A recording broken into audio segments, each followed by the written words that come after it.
But with the people growing weary of war, Joseph has resorted to kidnapping children in order to continue his war of madness.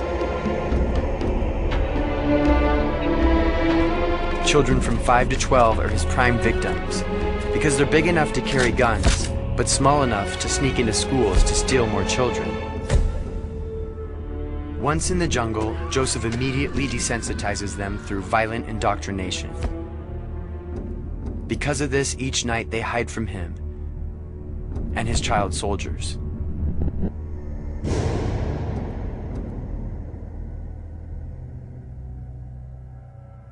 I would like to emphasize on the children who commute every night to sleep under the verandas in the hospital. My Lord, if you go there, you would weep. One day, a chance to go, and I found the children on the ground, packed together as goods. Nobody minds about this kind of thing. You know, it's a situation of looking for someplace safe. You don't wait for somebody to set it for you. The children have to run because they fear getting abducted by the rebels. So there's no way you can stop them. The children that come to sleep in the town definitely present a problem with regard to discipline and with regard to risky behaviors, really, that are exposing them to further dangers than they already face at home from the rebels or on the way. I always say that there are more bad children today than more indisciplined children, if you may say, than there are disciplined ones. All very, very curious about sexual activity, and they're becoming into that age where that becomes a very poignant sense of fascination. Some children already have started early sex. Some girls are taken advantage of by even some older members of the community who are not necessarily soldiers or rebels, you see. Some of them have taken to using what they call caveras, these clear plastic bags to use as condoms.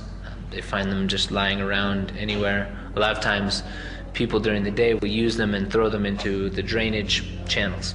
Pick them out of the drainage channels and try to use those as condoms. If you go and look at these children, I don't know whether you have moved and seen them sleeping, lying down. It is extremely terrible that you find kids crawling on the wards, on the corridor of wards. There's a scramble for spaces in the hospitals and in the verandas at the height of insecurity. And sometimes when you come first, like the gates of Lachio Hospital, sometimes it's flung open at 4 o'clock and the people rush into the hospital trying to find places to accommodate themselves for the night. It's a place that's been a place of sanctuary.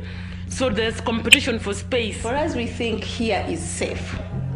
In a consolation, to console yourself, you say you are safe.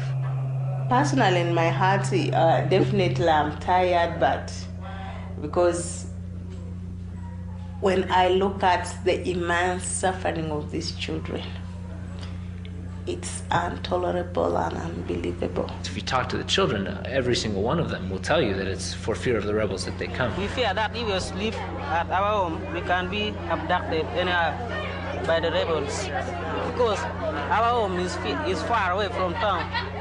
That's why we are sleeping here. Because it's for us to sleep there, they will catch us, then will take us there in the bush.